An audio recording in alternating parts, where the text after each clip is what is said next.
안녕하세요. 여성가족회장 우명숙입니다. 11대 회장단 사업의 핵심 기조로 삼은 다양성 증진과 포용적 문화 확산을 위해 저희는 4개의 워크숍을 개발하였습니다. 작년에 단체 지원 사업의 필수 과제로 첫 2개의 워크숍이 공유가 되었습니다. 올해는 단체 지원 사업의 필수 과제로 3번째 주제인 무의식적인 편향과 알라이십을 합해 하나의 워크숍으로 구성하여 공유합니다. 첫 번째 출처인 leanin.org의 워크숍을 줄인 버전으로 이 자료를 준비하였습니다. leanin.org는 8시간짜리 그리고 4시간짜리 워크숍을 제공을 합니다. 그래서 그 내용을 저희가 전부 다 다룰 수는 없고 이 allyship의 개념을 소개하고 혼자 공부할 수 있도록 자료의 일부를 소개하는 것으로 이 워크숍을 꾸며봤습니다. 이 워크숍은 ally가 되기를 원하나 무엇을 해야 될지 모르는 소위 특권층을 위해서 제작이 된 워크숍입니다. 여성 리더를 중심으로 이 워크숍을 수행하는 이유는 ally십을 이해하고 ally십을 확산하는데 저희 여성 리더들이 앞장서 주었으면 하는 바람입니다. 바람에서 제작을 하였습니다. 먼저 작년에 수행한 2개의 워크숍을 먼저 복습을 좀 해보겠습니다. 첫 번째 워크숍의 제목은 혁신의 열쇠 다양성과 포용성 해서 다양성과 포용성의 정의를 살펴보는 강의로 시작을 합니다. 다양성, 포용성, 형평성, 소속감은 무엇인가 해서 결론은 이 짧은 표로 주셨죠. Diversity is a fact, equity is a choice, inclusion is an action, and belonging is an outcome. 이렇게 정의를 했습니다. 디버시티는 팩트 데스크밖에 없죠. 저희가 어느 구성이 얼마나 다이버스한가를 보려면 통계를 보면 됩니다. 그래서 뭔가 사실로 나타나는 부분이라면 에퀴티는 선택을 해야 되고 우리 형평성으로 번영을 하지요.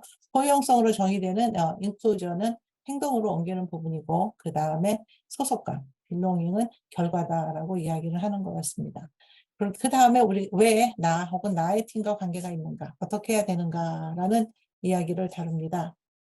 핵심은 인구 통계학적 다양성은 관점과 경험의 다양성을 증가시킨다. 이런 다양한 관점들이 의사결정 과정에 통합될 때 다양성이 높은 집단이 획일적인 집단보다는 뛰어난 성과를 낸다라는 것이 핵심이었고 또 많은 문헌에서 이러한 문장 또 뛰어난 성과를 낸다는 부분을 뒷받침해주고 있습니다.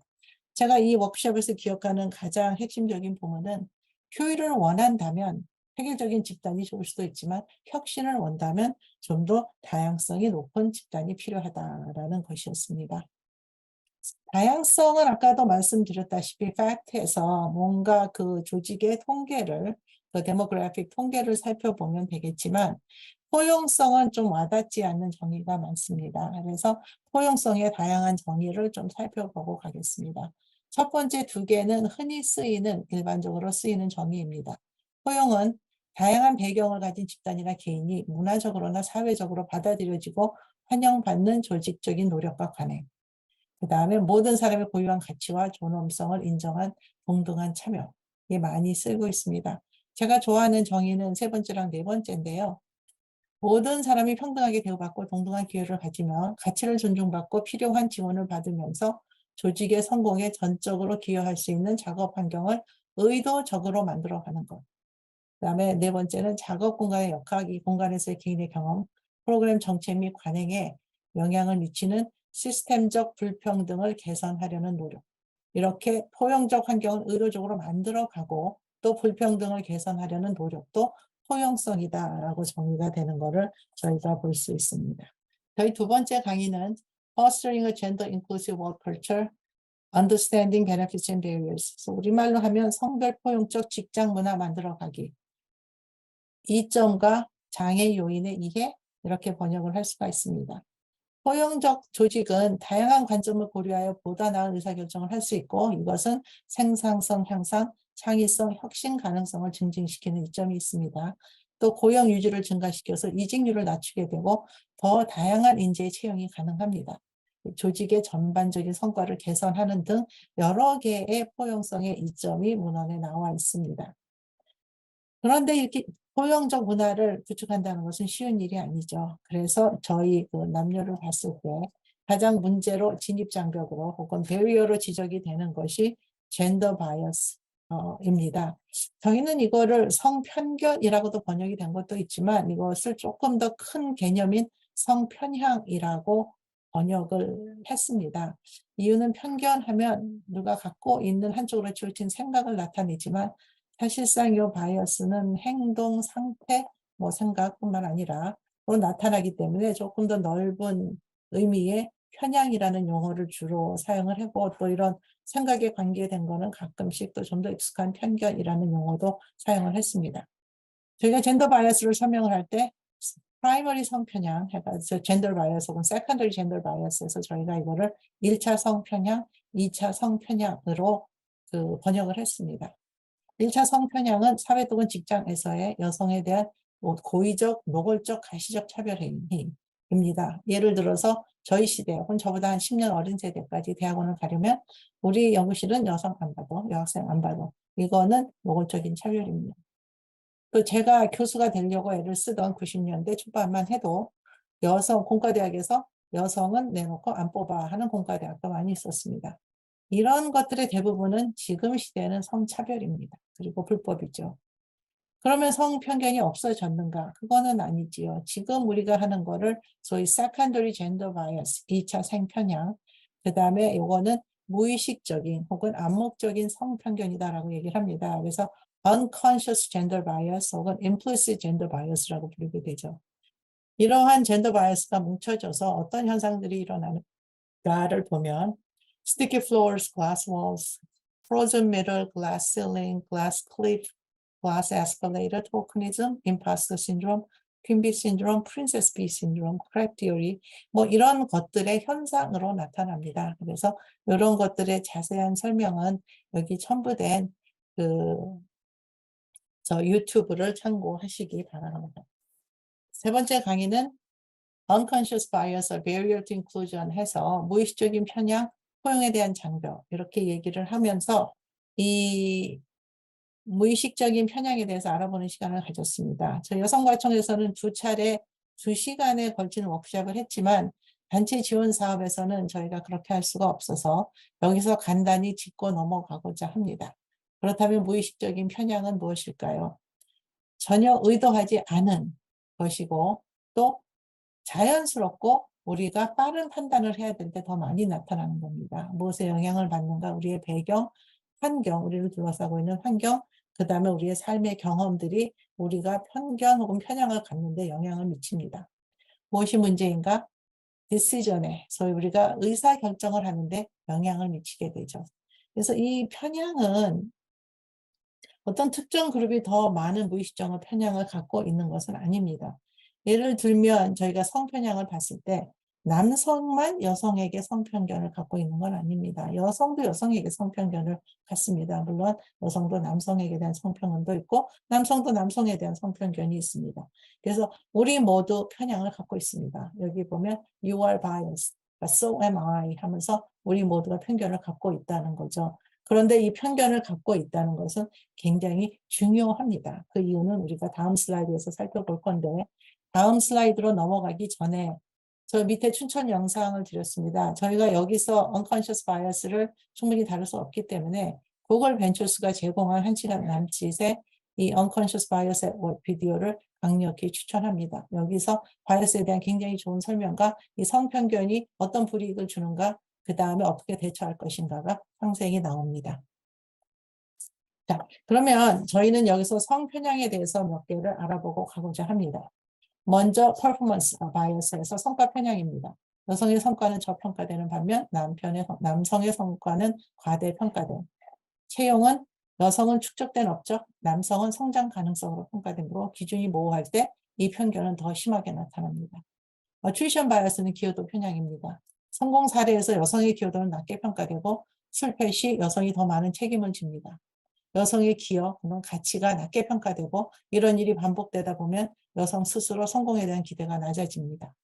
채용 과정에서 남성은 기준의 60%를 충족하면 자격을 갖춘 것으로 받아들여지는 반면 여성은 100% 혹은 그 이상을 충족해야 합니다. 많은 경우 완벽한 여성 캔디데이트를 원하는 거 그렇게 보기 어려운 일 아닙니다. 라이커빌리티 바이어스에서 호감 편향, 그 다음에 거기에 타입 로프라고 제가 썼습니다. 여성이 적극적이고 강한 리더십을 발휘하면 공격적이고 위협적이고 보시하다고 평가가 되고 호감도가 떨어지게 됩니다. 그런데 호감도가 높고 순응하는 여성은 역량이 낮은 것으로 평가되기도 하죠. 그래서 여성 리더들은 줄을 잘 타야 됩니다. 그래서 타입 로프, 서커스에서 쓰는 그 타입 로프가 나왔는데요. 밸런스를 이 두 가지 적극성과 리더십 사유와 그다음에 뭔가 호감도 높은 이미지를 유지하기 위한 이 밸런스를 잘 잡아야 한다는 겁니다. 마터니티 바이어스는 모성 편향 편견이 여성이 받는 편향 중에 가장 심한 것이라고 하는데 유아기 여성은 일에 전념하지 못한다는 편견 그리고 채용 승진 등 모든 단계에서 불이익을 받습니다. 그런데 재밌는 거는 약혼한 시점부터 적용되기 시작함 이렇게 나오는 건데 이거가 그러면 이게 어떻게 하느냐 이 데이터는 전부 미국서 나온 통계입니다. 아까 60% 100%도 마찬가지고요. 이 저기에 나온 추천 자료 What Works for Women at Work 하는 이 책에서 이 얘기가 나오는데 이 maternity bias가 여성이 약혼을 하면은 쟤 금방 결혼하겠구나. 그러면 아이를 낳고 육아를 시작하겠구나. 이 단계부터 불이익이 시작이 된다는 거죠. 그런데 남성은 똑같이 그 약혼을 해도 전혀 그런 이야기를 듣질 않습니다. Affinity bias, 유사성 편향이라는 게 있습니다. 나와 유사한 성향, 배경, 믿음, 모습을 가진 사람을 선호하는 편향입니다. 나와 다른 사람을 싫어하고 피하는 경향이 있습니다. 이러다 보니까 남성은 다른 남성을 선호하게 되고 이러다 보면 남성 중심의 체제를 강화하는 경향이 있습니다. 그렇다면 이 성편견을 아는 것이 왜 중요한가를 보면 그 전에 슬라이드로 돌아가서 보면 여기 그 여성은 축적된 업적, 남성은 성장 가능성으로 평가되고 또 남성은 60% 충족하면 되는데 여성은 100% 이상을 충족해야 된다. 이런 것들이 인지를 하면은 시스템을 고쳐야 되죠. 그래서 구글 벤처 비디오에서는 그 structural interview라는 거를 제안을 합니다. 모든 인터뷰에서 질문을 직무와 연관된 질문으로 잘 구성을 하고 엄격한 평가 기준을 제시해서 모든 지원자가 같은 기준으로 평가를 받아서 이러한 편견과 편향이 들어가는 것을 최대한 방지하는 이러한 노력들이 아마도 이 성편견과 또 포용적 조직, 성편견을 없애고 포용적 조직을 이루는데 필요한 거라는 이야기를 합니다. 자, 그래서 그러면 우리는 어디로 가는가를 한번 여기서 요약을 해봤습니다. Road to Diversity and Inclusion 해서 저희 2년 동안 저희가 하려고 노력을 한 거는 다양성, 포용성에 대해서 배우고 unconscious bias나 또 이런 불평등에 대해서 인식을 높이고 그 다음에 이거를 다 함께 조직의 모든 구성원과 우리 사회의 모든 구성원이 함께 노력해서 포용적 사회, 포용성 조직을 만들자라는 게 저희의 목표입니다. 물론 2년 동안 노력해서 되는 건 아니지만 어디인가 시작을 해야 되고 저희가 시작을 했습니다. 그런데 여기서 중요한 게 여성들이 아무리 혼자 노력을 해도 되지 않지요. 남성들이 함께 가야 되고 그러면 남성들은 무엇을 해줘야 하는가 하는 부분이 요 LI10입니다. 그래서 오늘의 주요 주제는 요 LI10에 관한 겁니다. 그래서 오늘의 워크숍의 목표, 오늘 학습 목표가 되겠습니다. 이 워크숍을 마치고 참석자는 LI10이 무엇인지 설명할 수 있다. 그 다음에 LI10의 중요성을 설명할 수 있다. LI로서 개인적 차원의 활동 계획을 세우고 실행할 수 있다. LI로서 사회적 약자를 지지하는 활동을 할 수 있다. LI10을 내가 속한 조직과 단체로 확산할 수 있다가 오늘의 학습 목표가 되겠습니다. 그래서 제가 지금 다양성과 포용성, 무의식적인 편향에 대해서 복습을 한 15분 동안 했고요. 그 다음에 그 50분, 45분 나눠져 있는데 딱 구분이 되는 게 아니고 중간에 토론이 들어갑니다. 그리고 개인 활동도 들어가고요. 그래서 LI10의 소개와 그 다음에 그 개인 활동 그룹 토론을 다 합쳐서 저희가 95분 정도 이제 시간을 보내고 과정 마무리 10분을 저희가 배정을 해 보았습니다. 오늘 일정에 따라서 그룹 토론을 조금 줄여서 2시간 혹은 1시간 50분으로 마치시기를 바랍니다. 그런데 그거보다는 좀 짧게는 안 하셨으면 하는 바람입니다.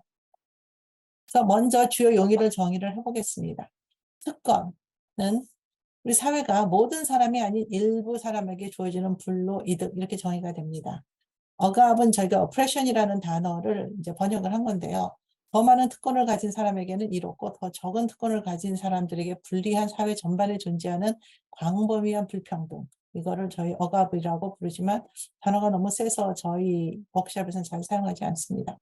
사회적 약자라는 단어를 많이 쓰는데 주요 억압 대상 집단의 구성원, LI는 이제 결국 이게 중요한 점이죠. LI는 사회가 주는 특권을 인식하고 억압을 없애기 위해 노력하는 특권을 가진 자, 이렇게 저희가 정의를 합니다. 그래서 LI가 속한 그룹은 지배 그룹이 되고 그 다음에 이 사회적 약자가 속한 그룹은 또 소외 그룹이라고도 부르기는 합니다.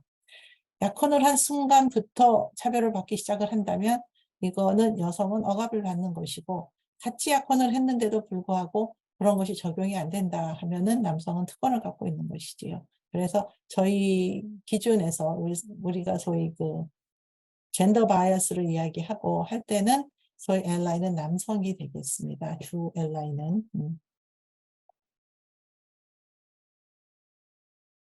자, 그러면 LI10은 무엇인가를 알아보겠습니다. 이제 비디오를 보실 텐데요. 이 비디오는 leanin.org에서 갖고 온 비디오고 한 3분에서 4분 정도 됩니다. 굉장히 설명을 잘하고 또 영어 발음이 굉장히 명확해서 조금만 귀를 기울이시면은 다 들으실 수 있습니다. 그래서 지금부터 비디오를 보겠습니다.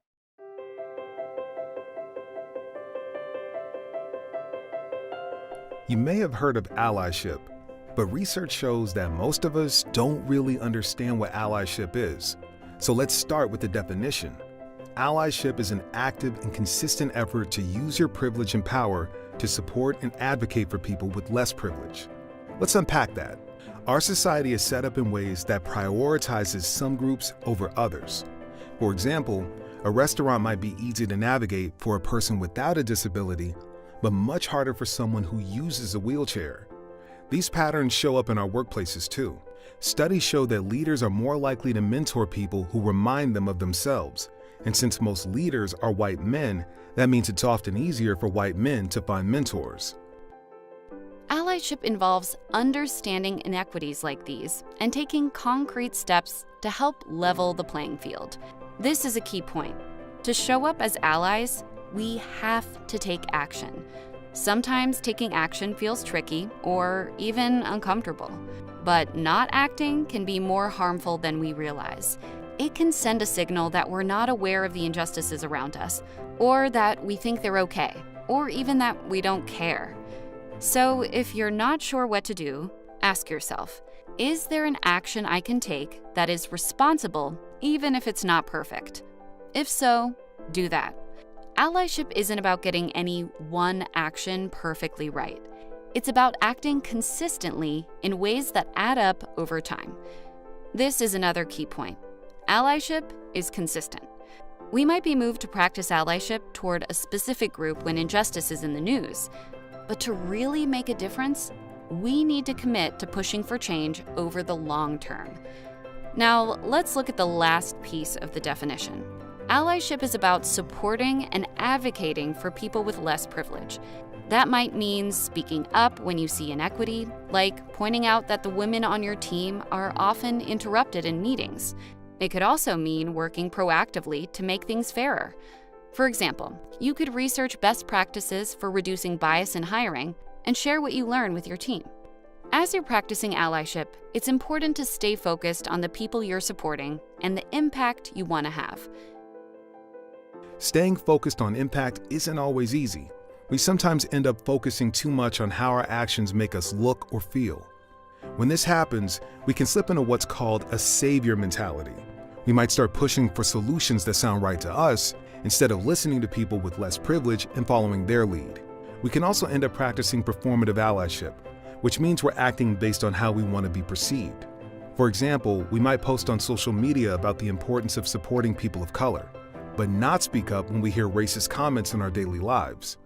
On the other hand, some of the most powerful allyship actions are the ones almost no one sees, like privately recommending a colleague with a traditionally marginalized identity for a promotion. Allyship isn't always easy or straightforward, and you won't get it right all the time, but it's so important that you continue to try because allyship really matters. By showing up as an ally, you can help people with traditionally marginalized identities feel included at work. Research also shows that allyship can have positive ripple effects. When employees see their colleagues acting as allies, they're more likely to step up too. This means that by practicing allyship, you can motivate others and shift your company's culture in a way that promotes equity. And when workplaces are more equitable, employees of all identities are happier and more committed to their jobs. 네, 비디오 잘 보셨죠? 여기서 allyship을 다시 한번 정의를 하면 allyship은 특권과 권력을 사용하여 특권이 적은 사람들을 지지하고 옹호하기 위한 적극적이고 일관된 노력입니다. 라고 요약을 해보았습니다. allyship에 주목하는 이유는 무엇일까요? 대부분의 ally로 활동할 수 있는 사람들은 힘과 그 다음에 특권을 가진 사람들입니다. 그 지위가 주는 힘이 있는 사람들이고요. 그 사람들은 에너지도 있고 자원도 갖고 있습니다. 이들이 말을 하면 다른 사람들이 귀를 기울여서 변화를 만들 수가 있고 그 다음에 불이익이 당할 가능성도 낮은 사람들이기 때문입니다. 우리는 사회적 약자 그룹을 지지되고 포용되도록 만들어주는 것에 굉장히 중요함을 알고 있습니다. 그런데 내가 알라이가 되는 것은 나한테서 멈추는 게 아니라 많은 연구들이 주위를 변화시키는 것을 또 보고 있습니다. 그래서 나뿐만 아니라 주위의 동료들이 함께 변화가 되도록 추진하고 또 수용과 지원의 문화를 만들어 가면서 변화의 주체로 행동하도록 영감을 준다고 합니다. 그래서 간단히 말하면 allyship은 오랜 시간 지속적으로 강력한 힘이 될 수가 있습니다. 그런데 문제는 무엇일까요? 문제는 너무 많은 수의 사회적 약자 집단이 필요한 allyship 지원을 못 받는 것입니다. 예를 들면 100원의 63%는 스스로 유색인종 여성의 ally라고 여긴다고 합니다. 그런데 실제로 이 라티나스와 그 다음에 그 흑인 여성들을 보면 그들이 ally를 가졌다고 생각하는 비율은 63%보다 훨씬 낮은 16%와 11%에 불과했습니다. 또 하나의 문제는 의도와 행동 사이에 갭이 존재하는 것입니다. 스스로 유색인종의 ally라고 여겨지는 백인 근로자는 2020년에 63%, 그 다음에 21년에는 77%로 증가해서 이거는 굉장히 좋은 현상을 보여줬습니다. 이거는 이제 백인 직장인들을 이야기를 하겠죠.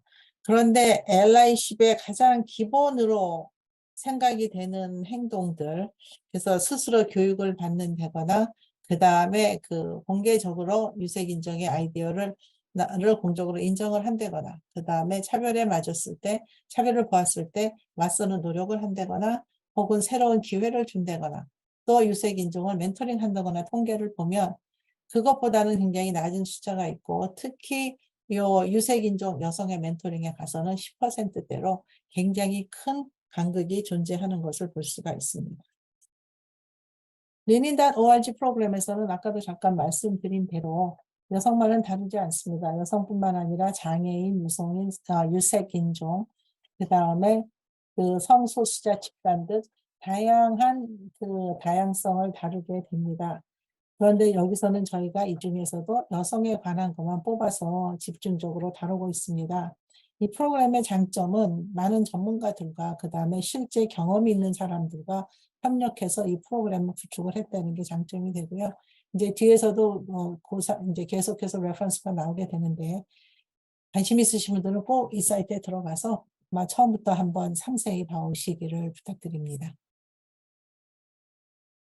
자, 여기서 잠깐 이제 리닌 프로그램에서 벗어나서 현재 다양성과 포용성 프로그램의 문제는 무엇인가 하면 사회적 약자를 변화시키는 데 중점을 두고 있습니다. 예를 들면 이 많은 책들이 여성도 코딩을 해야 된다, 여성도 리더십을 키워야 된다, 여성은 이렇게 해야 된다, 여성은 남성들이 뭐를 원하는지를 알아야 된다, 이런 여러 가지 여성이 무엇을 해야 된다라는 쪽에 노력을 많이 요구를 합니다. 이미 여성들은 100% 이상을 주려고 노력을 하고 있는데 그런데 뭐가 상대적으로 부족한가를 보면 이 특권을 가진 사람을 변화시키는 데는 상대적으로 소홀합니다. 그래서 우리가 하는 워크샵, leanin.org의 allyship 워크샵의 큰 특징은 이 특권을 가진 사람들이 어떻게 행동하고 어떻게 변화해야 되는가를 보고 있어서 상당히 좀 참신한 워크샵이라고 저는 보고 있습니다. 자, 그러면 여기서 저희가 잠깐 개인 활동을 하겠습니다. 지금까지 좀 들으시고 또 보시고 한 것을 자기의 언어로 요약하는 시간을 갖겠습니다.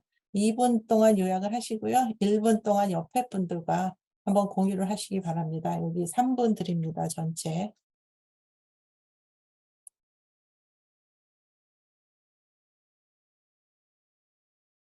자, 다음의 주제는 privilege and power. 그래서 특권과 힘, 이게 되겠습니다. 역시 leaning.org가 제공하는 짧은 비디오를 보겠습니다. 여기서 정의된 특권은 전통적으로 우선순위를 갖는 집단에 속함으로써 얻어지는 불로이득, 즉 자기가 노력해서 얻어진 이득이 아니라 그 집단에 속함으로써 얻어진 이득을 저희가 privilege, 특권이라고 부르는 것을 염두에 두시고 비디오를 보시기 바랍니다.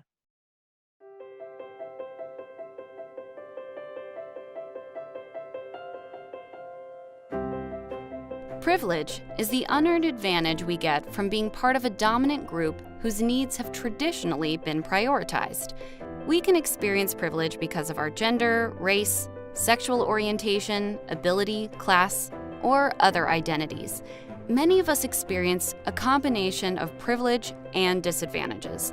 For example, white women have privilege because of their race, but are at a disadvantage because of their gender. The privileges we have or don't have can have a big impact on our experiences at work. For example, people without disabilities can usually assume that the software their company uses will work for them. But people with disabilities often have to ask whether a tool is accessible, and if it isn't, they have to ask for an alternative. Or consider religious holidays. Employees who observe a dominant religion's holidays, like Christmas, can generally expect paid time off on those days. But employees who belong to more traditionally marginalized religious communities, such as Muslims, may have to use their vacation days to participate in holiday traditions. It's important to remember that privilege isn't something we earn or choose. Privilege is structural. It exists because our society as a whole prioritizes some groups over others. But while we can't control whether we have privilege, we can become more aware of it. That awareness is crucial.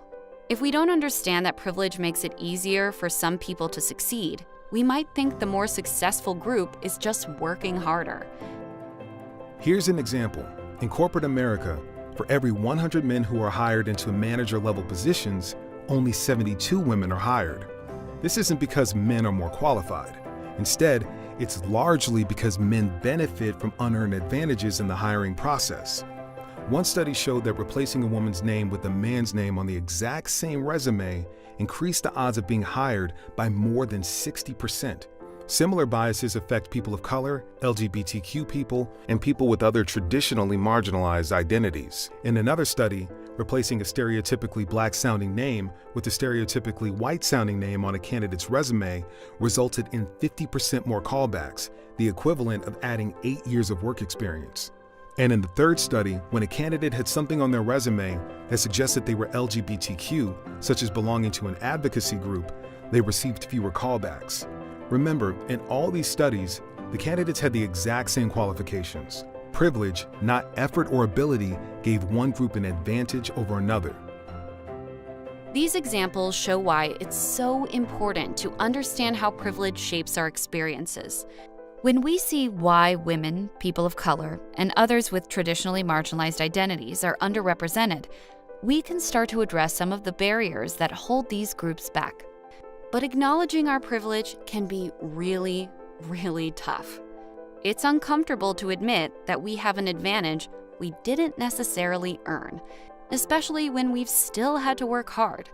But when we do start to see the reality of our own privilege, we can also better understand the experiences of people with less privilege. And we can start to find ways to use our privilege to support and advocate for others. In other words, we can become allies.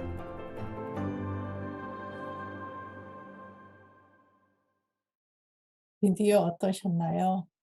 어떤 장면이 가장 좀 마음에 남으시나요? 한번 생각해 보시기 바랍니다. 자, 그러면 여기서 우리 이런 정의를 가지고 저희가 엑서사이즈를 하나 합니다. 요거는 개인 엑서사이즈입니다. 요걸 하는 이유는 특권과 권력을 가진 사람에게는 자신의 특권과 권력이 잘 보이지 않지만 이를 식별하는 것은 LI로 행동하는데 도움이 되기 때문입니다. 그래서 우리가 갖고 있는 특권과 권력 확인하기 해서 이 배포된 자료를 가지고 한번 체크를 해주시기 바랍니다. 3분이 채 안 걸릴 거고요. 한번 많은 분들이 끝나시면 한 3분간 어느 정도 특권을 가진 것으로 나왔는지 한번 서로 공유하시기 바랍니다. 나의 특권과 권력에 대해 어떻게 생각하시나요? 생각보다 혹은 많은 혹은 적은 권력을 갖고 계신가요? 생각보다 많은 특권을 갖고 계신가요? 혹은 아닌가요? 생각지 못한 특권이나 권력이 있어서 놀랐나요? 한번 생각해 보시기 바랍니다.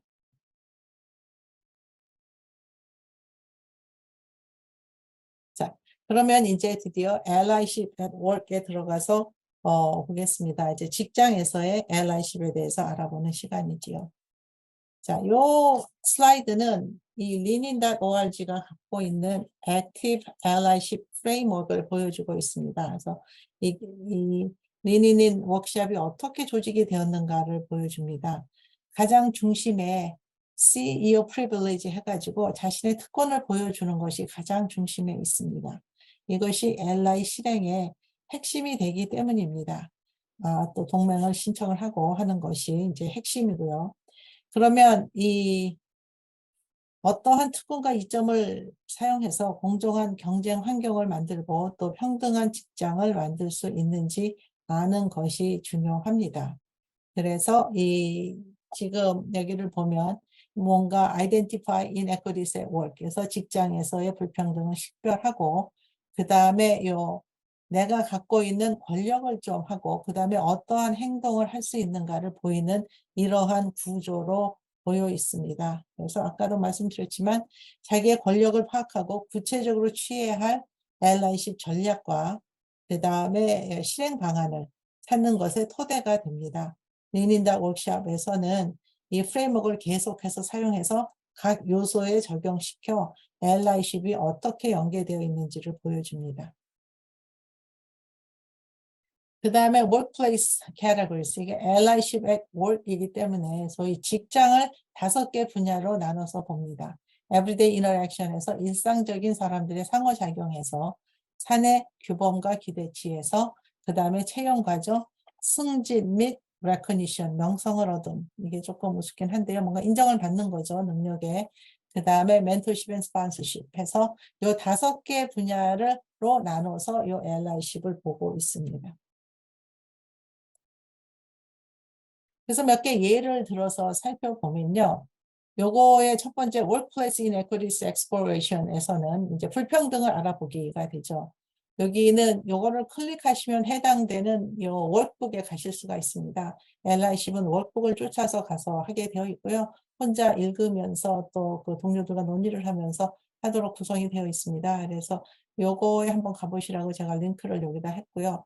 여기에 목표는 이 섹션의 목표는 나를 둘러싼 불평등 알아보기입니다. 그래서 understand the systematic barriers, 구제적인 장애물, 이 특권을 가지지 못한 사람들이 뭔가를 앞으로 나가는데 방해가 되는 이런 그 장애물을 알아보는 겁니다. 저희는 나를 둘러싼 불평등 알아보기로 해석을 해봤습니다. 또 하나 슬라이드 여러분들이 들어가서 공부하셨으면 하는 부분은 Discover Your Power입니다. 파워는 여러분들이 뭔가 효과를, 임팩을, 영향을 줄 수 있는 능력이기도 하고 포지셔널 파워 같은 경우는 여러분들이 하고 있는 역할과 또 지위에 의해서 얻어지는 파워입니다. 그래서 우리 전부 여러 가지 종류의 파워를 갖고 있는데 우리가 우리의 조직을 변화시키기 위해서 이러한 파워를 어떻게 쓸 수 있는가를 좀 이해를 하는 것이 목표가 되겠습니다. 여기서도 여러분은 5개의 월 캐러고리를 가지고 이 특권을 보게 될 겁니다. 일상에서의 상호작용, 사내 규범과 기대치, 그 다음에 채용, 승진과 업적을 인정받는 것, 그 다음에 멘토십, 스폰서십의 5개 캐러고리에서 가지고 있는 특권을 보게 되실 겁니다. 앞에서 한 것처럼 평가는 아니고요. 어떤 것은 여러분들이 경험하고 공감할 것이고 어떤 것들은 아닐 겁니다. 단원의 목적은 직장에서 여러분들이 어떠한 경험을 했는가가 이 특권이 큰 영향을 미치고 또 특권을 가지지 못한 사람들은 다른 경험을 한다는 것을 보게 될 것입니다. 자, 다음은 직장에서의 allyship에 대해서 알아봅니다. 한 3분의 짧은 비디오를 또 보시겠습니다.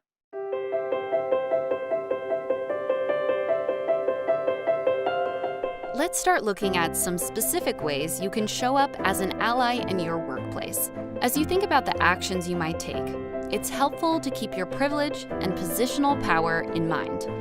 When you recognize your privilege, you can better see the barriers that people with less privilege face and address them as you take action. And when you reflect on your positional power, you'll begin to see where you are best positioned to drive change.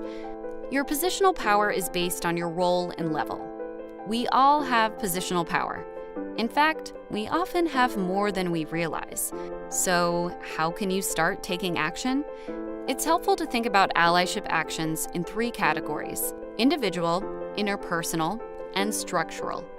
Individual actions are the steps you take to educate yourself, model good behavior, or change your mindset. There are many different types of individual actions. They often happen behind the scenes, but they're still really important.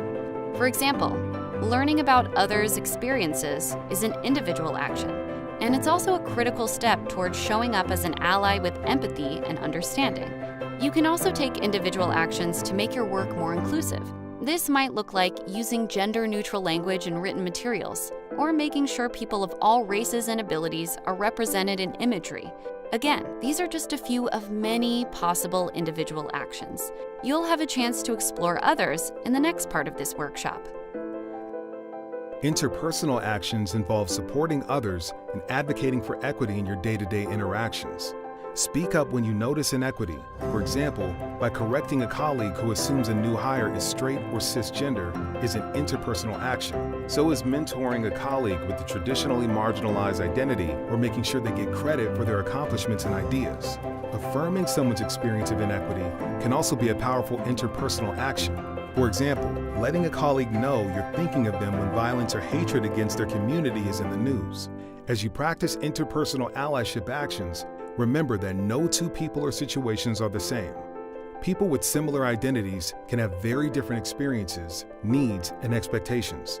It's always important to think about the individual you're supporting, the relationship you have with them, and the specific barriers they're facing.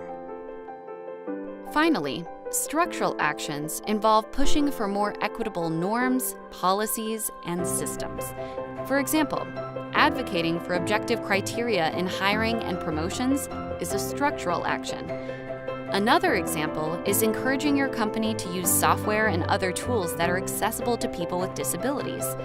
Before you push for structural change, take some time to learn about the solutions that people with traditionally marginalized identities are already working on. Then be intentional about aligning your work with theirs. Whether your actions are individual, interpersonal, or structural, remember that allyship is an ongoing practice. There's no finish line because there is always more we can do to promote equity.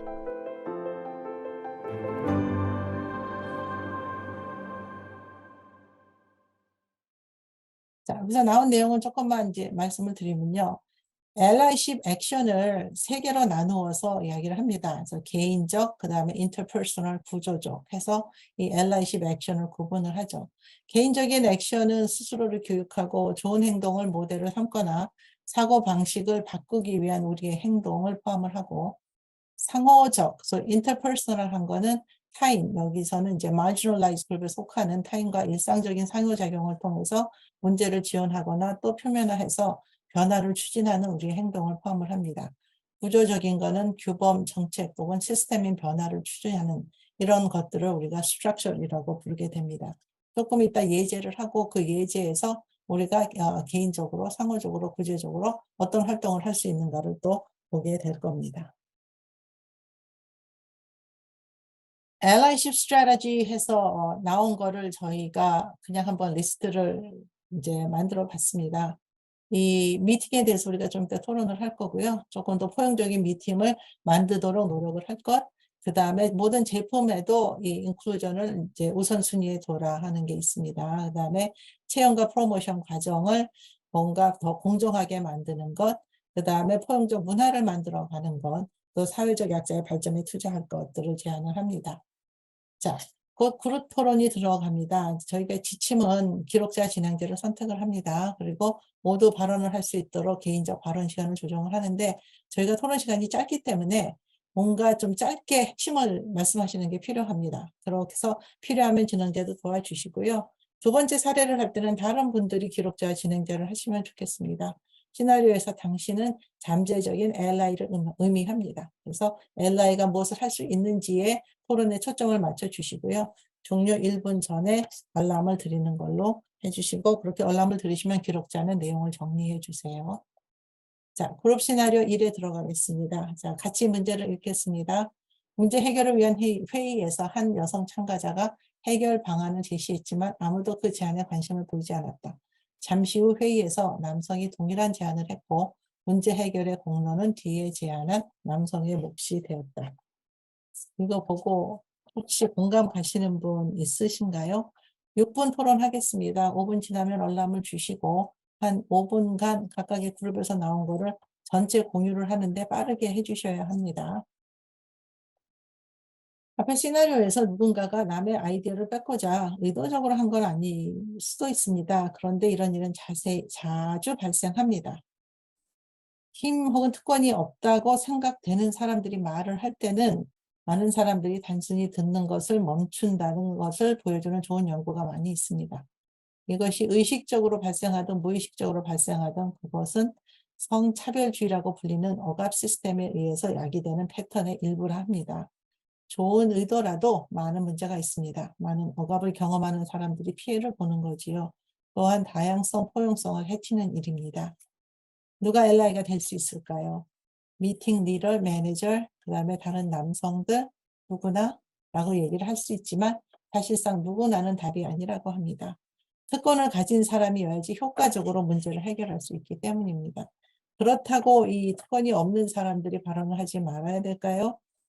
특권을 가진 사람들이 아무도 문제 제기를 하지 않으면 지적을 함으로써 특권이 가진 사람이 LI로 행동을 하도록 할 수는 있습니다. LI는 무엇을 할 수 있을까요? 아까 A씨 의견을 다시 확장하여 말하는 것 같은데 A씨의 원래 의견을 한번 들어보는 것이 어떨지요? 그래서 공을 다시 A씨로 돌려주는 것. 하면 안 되는 것으로는 또 이런 것도 있습니다. 두 사람이 의논해서 좀 더 좋은 안을 만들어 보지요. 그러면 본래 아이디어 A를 낸 A씨는 자기 아이디어의 50%를 뺏기는 게 됩니다. 그래서 이런 것도 주의사항으로 나와 있습니다. 알라십 전략, 구조화된 회의는 뭐 이런 것들이 제한이 되고 있습니다. 그래서 구조화해서 발언하는 시간을 조정하고 그 다음에 너무 그 자신에게 할당된 시간도 있지만 손신호 등의 구조를 사용해서 시간을 조정을 하고 또 각각에서 역할도 맡고 그래서 이런 것들을 모두 구조화하라라는 제안이고요. leaning.org도 이제 제한이 있습니다. 여기서는 회의는 직장에서 중요한 부분이고 회의는 서로 간에 신뢰를 쌓고 협력하고 동료로부터 존중을 얻어내고 동료 간에 상호작용을 하고 리더십을 발휘하는 곳입니다. 그러나 특권이 적은 사람의 목소리가 특권을 지닌 다른 사람의 목소리보다 잘 안 들릴 수가 있기 때문에 회의를 예약하거나 진행하거나 소그룹으로 팀을 함께 모이는 경우보다 포용적 회의를 만들 수 있는 조치를 알아보는 것이 중요합니다. 그래서 어떤 것을 할 수 있을까를 제안을 합니다. 구체적으로. 그래서 여기도 개인적으로 인터퍼스널하게 구조적으로 그래서 모든 이 문제가 제기됐을 때 이런 활동들을 제안을 해주고 있습니다. 개인적으로는 무엇을 할 수 있을까? 포용적 언어를 사용하자. 그룹의 역할을 관찰을 하고 자신의 편향을 도전하자라는 게 나와 있고요. 상호적으로는 간섭 줄이기, 그 다음에 give a credit where it's due to, 그러니까 공로를 인정받을 사람한테 크레딧을 주자 하는 거고 다양한 의견을 수용하자라는 게 인터퍼스널이라면 구조적으로는 회의에서 의견을 발표하는 시간을 배분한다거나 회의 환경의 접근성 확인 예를 들어서 장애를 가진 사람도 회의에 동등하게 참여할 수 있게 해주는 것 그 다음에 사무가사 분배 시스템을 구축해서 어떤 사람이 꼭 그 회의 어젠다를 돌리고 뭐 커피를 서브한다거나 이런 것들에 그 가사 관련된 것들은 모든 사람이 나누어서 하도록 하자라는 제안이 나와 있습니다. 여기서 잠깐 인터럽션에 대해서 얘기를 하면요. 여성은 남성보다 발언을 할 때 이 말 끊김을 당하는 것이 3배 더 높다고 합니다. 그런데 더 재밌는 거는 여성은 다른 여성이 말을 하는데 끼어들어가도 남성이 말을 할 때는 끼어들어가지 않는다고 합니다. 그래서 이런 인터럽션이 일어났을 때 엘라이는 무엇을 할 수 있을까요? 나는 누구누구의 의견을 더 듣고 싶은데 차례를 기다려 줄래요? 하고 말을 끊은 사람을 좀 막아주는 것들.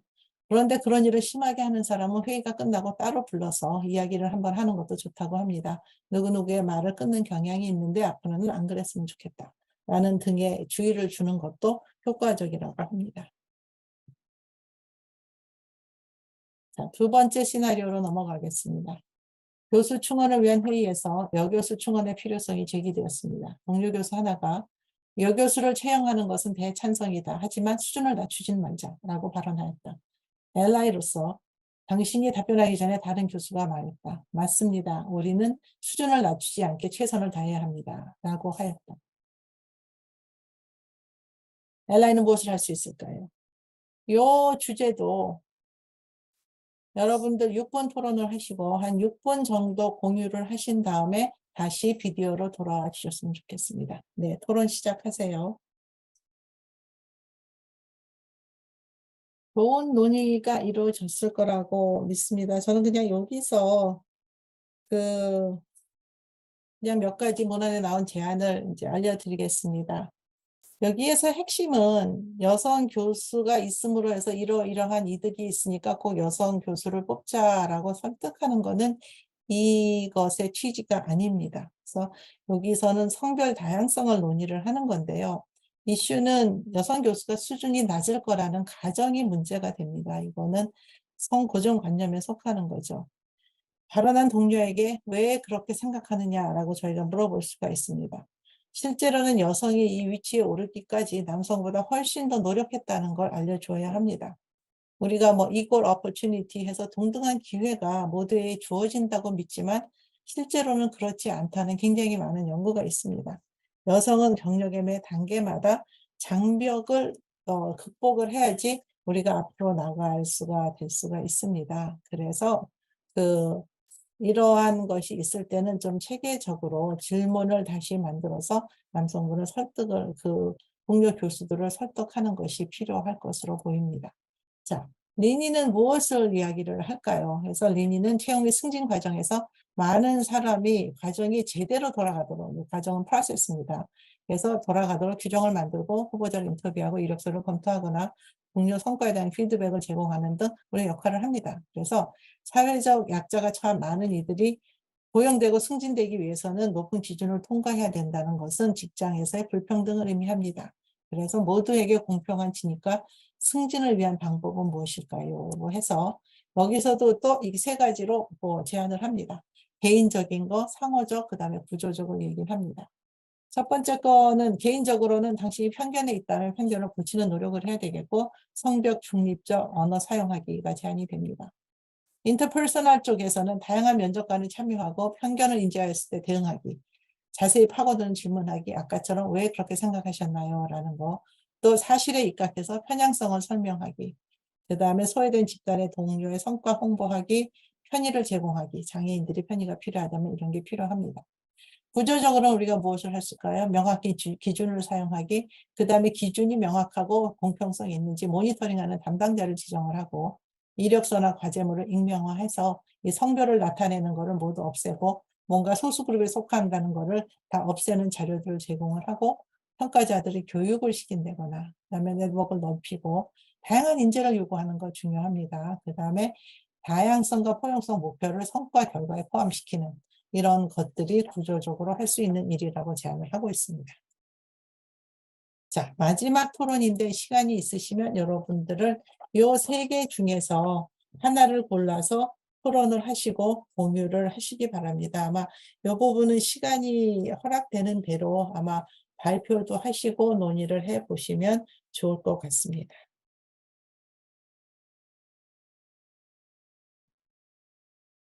이제 마무리해 보겠습니다. 이제 베이직 LI 스킬스를 좀 요약을 해보면요. 항상 짧고 간명하고 간결하고 확고하게, 그다음에 진지하게 표현을 하고, 듣는 이를 중심으로 이야기를 하고, 간단한 응답을 연습하는 것도 좋습니다. 그리고 모든 불평등에 대응하기보다는 성과를 볼 수 있는 것에 도전하는 것도 중요하겠습니다. 다음 슬라이드는 또 Advanced LI Skills라고 해서 또 모아봤는데요. 적게 말하고 더 많이 듣기. 그런데 누가 위험한 발언을 하면은 우리도 나서야 되겠지요. 그리고 LI로 활동하는 것은 우리가 해야 되는 기본으로 여길 것. 사회적 약자의 리더 활동에 관심을 갖고 지지할 것. 그들이 원하는 것이 무엇인가를 아는 것도 중요합니다. 대응하기 전에 불편하다면 왜 불편한가를 이해할 것. 그다음에 민감한 지적을 피하고 성장적인 마인드를 갖도록 격려하기. 이 부분은 좋은 의도로 이야기를 했는데 전혀 이게 맞지 않을 때가 많습니다. 그러면 그게 아니고요 라고 지적하기보다는 뭔가 좋은데 이거는 이러해서 안 됩니다 라고 해서 뭔가 수정도 해주지만 또 격려도 하는 이제 이렇게 그 이야기를 하고 있습니다. 우리 실수를 합니다. 왜냐하면 이 LI는 이 underprivileged 된 분들 혹은 marginalized 그룹의 문제를 잘 모르기 때문에 내 중심으로 행동을 하다 보면 잘못할 수도 있습니다. 이럴 때는 실수를 인정하고 사과하고 LI로서 활동에 좀 더 충실하는 것이 필요합니다. 자, 워크숍의 학습 목표를 다시 한번 복습하겠습니다. 이제 워크숍을 마치셨습니다. 여러분은 LIC이 무엇인지 설명할 수 있고 이것의 중요성을 설명할 수 있으시지요. 또 LI로서 사회적, 개인적 차원의 활동 계획을 세우고 실행할 수 있으며 또 사회적 약자를 지지하는 활동을 할 수 있으십니다. 그다음에 요거는 제가 마지막은 부탁이 더 큰데요. LI십을 내가 속한 조직과 단체로 확산하셔서 우리 조직과 그다음에 나아가서 우리 사회가 좀 더 포용적인 사회가 되는 데 기여를 해 주십시오. 감사합니다.